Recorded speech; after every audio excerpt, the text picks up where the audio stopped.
Bonjour à toutes et à tous. Imaginez un instant, il ne vous reste que quelques heures à vivre. C'est précisément dans cet abîme psychologique que Victor Hugo nous plonge avec le chapitre 23 de son dernier jour d'un condamné.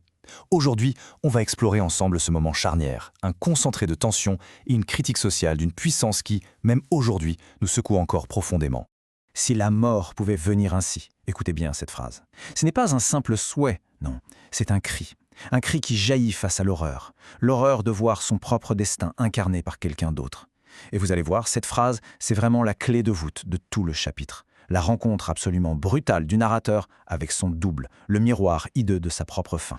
Alors, pour bien décortiquer la richesse de ce texte, on va suivre le condamné pas à pas. On commencera par le suivre dans les couloirs oppressants de la prison, juste avant d'assister à la rencontre choc avec son héritier. Ensuite, on analysera de plus près la plume même de Victor Hugo, puis les armes stylistiques qu'il déploie. Et enfin, on verra comment tout ça s'assemble pour former un plaidoyer vibrant contre la barbarie. Allez, c'est parti. On commence donc notre descente aux enfers. Nous entrons dans les corridors qui mènent littéralement à l'échafaud. Le chapitre s'ouvre sur un transfert. Notre narrateur quitte la lumière toute relative des galeries publiques pour être emmené vers sa destination finale. Et attention, ce n'est pas juste un changement en lieu, c'est un véritable basculement psychologique. Ce qui est fascinant ici, c'est de voir comment Hugo, en véritable architecte de l'angoisse, se sert de l'espace pour matérialiser l'étau qui se resserre. D'un côté, dans les galeries publiques, le narrateur se sentait, je cite, presque libre et à l'aise, mais dès qu'il pénètre dans les escaliers secrets, les longs corridors étouffés et sourds, il l'avoue lui-même. Toute ma résolution m'a abandonné. C'est terminé. Il n'est plus un homme parmi les autres, il est entré dans les rouages de la machine à broyer.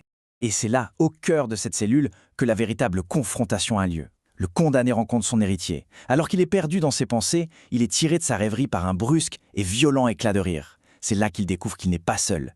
Il y a un autre homme avec lui.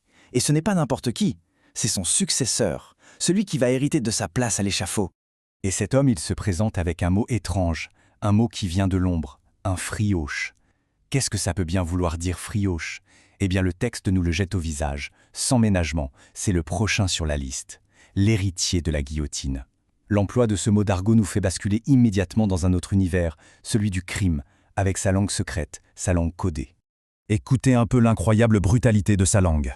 Le tôle jouera au panier avec ma Sorbonne dans 6 semaines, comme il va faire avec ta tronche dans 6 heures. Le tôle, c'est le bourreau. La Sorbonne, la tronche, ce sont leurs têtes. L'image est grotesque, presque comique dans son horreur, et elle vient percuter de plein fouet le langage châtié, éduqué de notre narrateur. 2 mondes, mais une seule et même fin. Et là, le frioche se met à raconter sa vie. Et ce que fait Hugo est magistral parce que ce n'est pas une simple biographie, c'est un véritable réquisitoire contre la société. Orphelin à 6 ans d'un père pendu, voleur à 9 ans, bénard à 17, et après avoir purgé 15 ans de travaux forcés, la société le rejette à cause de son passeport de force à libérer. Personne ne veut de lui. Affamé, il vole un pain. La sentence ? Les galères à perpétuité. Voilà ce que la justice appelle la récidive. Hugo nous montre brillamment que l'homme n'est pas né monstre, c'est la société qui l'a fabriqué. Pour donner une authenticité totale à ce personnage, Hugo ne se contente pas de raconter sa vie. Il lui donne sa langue, l'argot de la pègre. Le bourreau devient Charlot, les gendarmes les marchands de lacets. La potence, elle, est surnommée la veuve. Et la guillotine, dans une métaphore d'un cynisme absolu, devient l'abbaye de Monte-à-Regret. Ce n'est pas juste du vocabulaire, c'est un monde à part entière qui se dessine, avec ses propres codes, un monde né de la misère et de l'injustice sociale. Bon, maintenant qu'on a bien fait connaissance avec les personnages et la situation, penchons-nous sur la main de l'artiste, la plume de Victor Hugo. Parce que chez lui, chaque mot est une arme. Chaque terme est pesé, choisi, pour produire un effet maximal sur le lecteur. Prenons un seul verbe, vomi.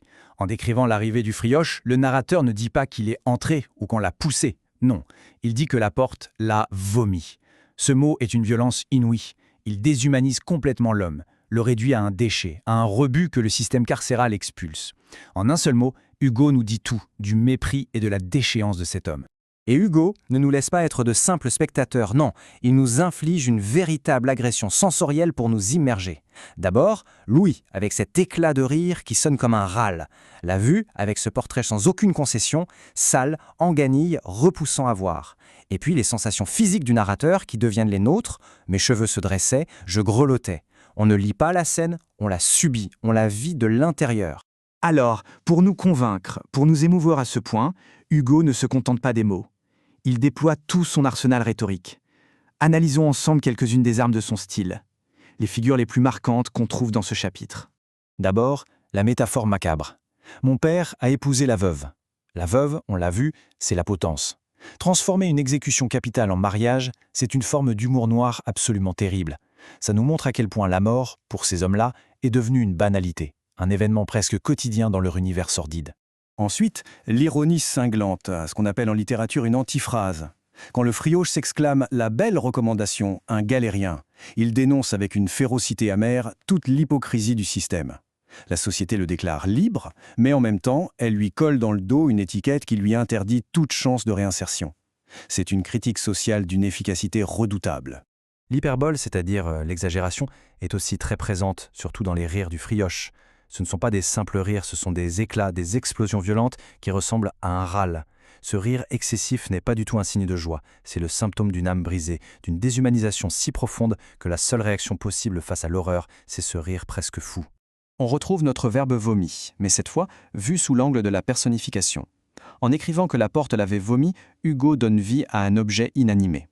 La prison n'est plus un simple bâtiment de pierre, elle devient un organisme monstrueux, une sorte de bête qui digère et qui rejette les hommes comme des immondices. Et enfin, Hugo utilise la langue elle-même pour souligner le fossé social. Le narrateur, lui, utilise le vous de la bonne société. Le frioche le tacle immédiatement. « Ah, monsieur, vous Ayette, c'est un marquis !» Ce vous Ayette, cette déformation populaire du vous, c'est un véritable choc linguistique. Il met en lumière l'abîme qui sépare l'homme lettré de l'homme de la misère. Et pourtant, tragique ironie, l'échafaud va bientôt les rendre parfaitement égaux. On arrive maintenant au sommet de notre analyse. Il est temps de rassembler toutes les pièces de ce puzzle littéraire. Parce que vous l'avez compris, ce chapitre n'est pas qu'un morceau de bravoure stylistique. C'est une arme au service du grand combat de Victor Hugo, son plaidoyer contre la barbarie de la peine de mort. Il y a une chose essentielle à comprendre. Chez Hugo, rien n'est jamais gratuit. La narration est toujours au service de l'argumentation. Chaque description, chaque dialogue, chaque choix de mots est une pierre qu'il ajoute à l'édifice de son réquisitoire implacable contre la peine capitale et contre le système judiciaire qui l'alimente. Alors, qu'est-ce que Hugo critique à travers cette rencontre? Premièrement, un système judiciaire qui fabrique la récidive au lieu de la combattre. Deuxièmement, le déterminisme social. On ne naît pas criminel, on le devient à cause de la misère et du rejet de la société. Et enfin, et c'est peut-être le plus important, la déshumanisation du châtiment suprême, qui réduit l'homme éduqué comme l'homme du peuple à une simple tronche bonne pour le panier du bourreau. Pour conclure, je vous laisse avec ces quelques questions pour prolonger la discussion. En quoi le frioche est-il le miroir prophétique et déformé du narrateur? À travers lequel des deux personnages, Hugo parvient-il le mieux à nous toucher, à votre avis? Et que peut bien symboliser ce dernier geste, cet échange de vêtements, comme une fraternité dérisoire juste avant la guillotine?